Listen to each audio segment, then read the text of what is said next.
Greetings, DFG, Gideon's Flight. Hey, I'm with my guest, Derek Green, my son, and we want to continue up on the conversation we were Yes. having. But before we go back to the subject that we ended the first segment with, I did want to, I think it's something that we need to talk about in terms of father-son relationships. Yes. We Yes. mentioned the mentorship, or at least the leading by example, Mm-hmm. or role modeling, what was important, whether it was mathematics, science, religion, what I'm saying, Yep. behavior, the Yes. arts. We talked about, those things as a younger man. But now, as a man in your early 30s, uh, does mentorship as far as father-son relationships still have a place? Absolutely. It never stops. Okay. There are I constantly have moments where Mm-hmm. I wish I could walk out of my bedroom and knock on my daddy's bedroom door Yes. in my 30s, Yes. Mm-hmm. because there are still so many valuable things that still need to be instilled. Now I'm a man. I've had a military career. Yes. I currently work for the United States government, Yes. Mm-hmm. amongst some other things that I'm doing, in terms of humanitarianism and being even as a social commentator. I still have a lot to learn, and let me give this example, because it's very important. Uh-huh. And I'm going to be transparent. I believe that people appreciate that. Yeah. Well, that's important, because I'm a man we're a who's. men's organization. You know that. That's right. You follow me? That's And, right. obviously, we want, obviously, females to understand what we're doing as well. So we're Mm-hmm. not anti. It's not an organization that females aren't welcome. It's an organization that's put in place Mm-hmm. to help men, ambassadors of men, to help men, find their footing in a safe place where men can come together and talk about important issues like father-son relationships. Right. That's So right. transparency, I think, is extremely important. And Absolutely, so it as is. you were saying about, coming in and having those questions, so what are those? So pick back up. How does that look to you? Why is it important to you now? What do you see? What do you look to see? Well, I'm learning every day that I wake up. I'm still learning. I'm still asking certain questions, like, and a lot of men won't open up to this point, but is it more masculine to appear this way, or is it more manly to come across that way? Okay. Or should I be doing this in my 30s, or should I have accomplished that by my mid 30s? Yeah. Uh-huh. All of these questions, we a lot of times as men, we still struggle with competing with all of these absolutes and all of these societal norms that become pressures. For example, one of the many passions that we share is physical fitness. And now, physical fitness for me has always been multi-purpose. My first goal is because I believe, unless God decides to take me home by some other means, I believe that a healthy state of fitness can extend, our lives, and at least while you're living, you can have a more quality, Great. Yes. a life of more quality. Absolutely. Better movement of your limbs, breathing better, even having a better overall appearance. Yeah. Self-esteem. Self-esteem, Yeah. yeah, confidence. And I could remember, even to this day, I sometimes struggle. Well, if I'm a gym rat, if I'm a guy who loves being in the gym and working out, well, shouldn't I have bigger muscles? Shouldn't I be working out? Shouldn't I look a certain way? Yes. To present myself to not only to society but to women, you know. Yeah. And but I know deep down inside, Derek Derek prefers being slender, Yes. more lean. Yes. Yet when I get in the gym, I always get tempted to focus more on trying to bulk up, because we're sold these dreams our entire lives about how being a man means looking like Hercules or He-Man, having big muscles, and that's what society fears, and that's what the women love, and you learn as you're growing up all these things are false. Yeah. So how does that You work? know? But in a father-son Right, relationship. right, and so I saw you. I remember a couple days ago when you got back in town, Yes. and I noticed how good you looked. Thank you. Um, I posted pictures of us. We both posted pictures on our Facebook accounts, and I mean, probably 100 something comments and close to 200 likes and loves and people asking questions. Well, wow, well, that's your dad? You sure that's not your big brother? You know, you sure? Some people say, you sure that's not your brother? Well, you know, and just so you know, we were using it because it was for a birthday. It was my birthday. It was your birthday, right? And so it was a birthday celebration, and we were sharing that celebration. You know, and I was sharing with our friends and family. So I want you to think that we sit around posting things on Facebook, so people can see how we look. It was more about inclusive, letting everybody. It was sharing the birthday experience, and I also thought it was important for my followers to see how I still cling to my father. Yes. Because that never stops. Yes. You know, that's something that we have to cherish while we have you, you know. But, I looked at you and I said, man, my dad looks really good. And when he goes to the gym, he's not concerned about what other people are thinking. He's not concerned about looking a certain way for women or any of that stuff. He is concerned about the vision that God gave him. You're concerned about the vision that God gave you. Correct.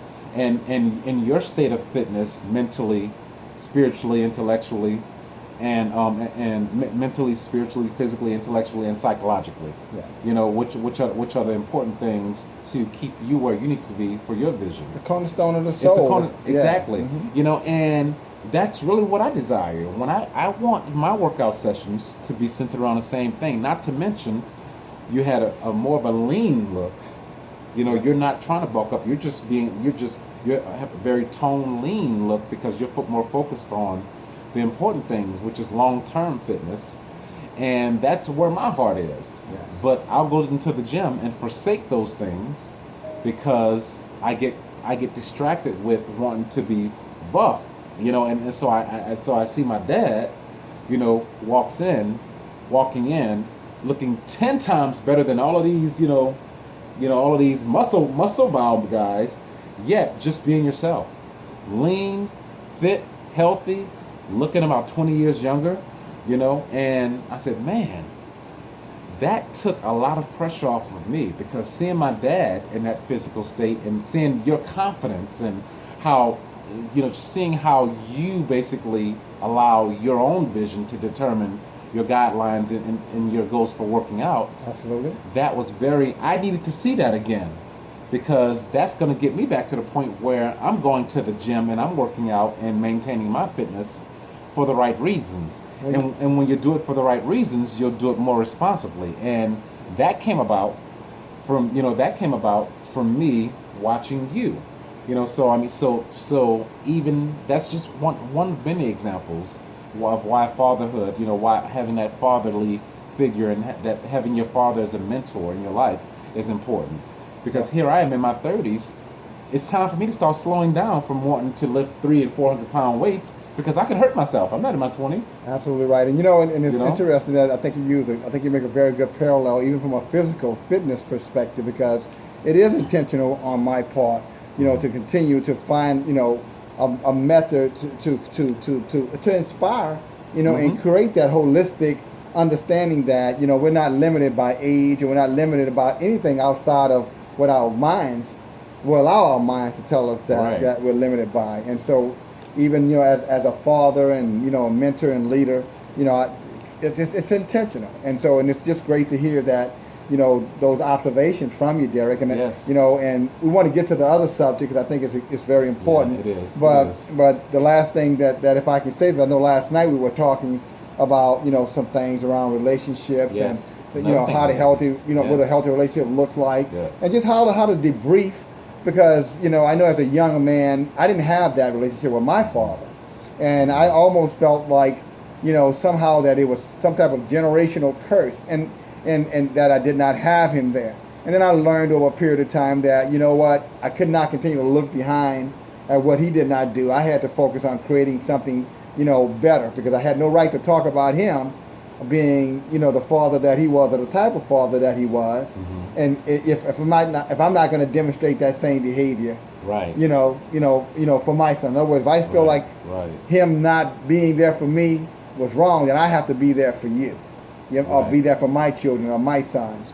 And it's just a wonderful experience to be able to sit and and have that conversation. And one of your uncles happened to notice us having some dialogue, and even he shared Yeah. some comments around the fact that how he almost envied it, a positive envy. It was a godly type of jealousy. Yeah. But how he envied that because he saw the significance and the importance of it. So, again, really thank you for sharing that, Derek. And I would tell you, guys, this is very organic, and it's I'm talking about the conversation and the interaction. And if you saw us not in the video, I think you would see exactly that this is how, and this is what a relationship looks like. And this is why it's so important for the fathers out there. Go home. I don't care if you made mistakes. I don't care if you fell short.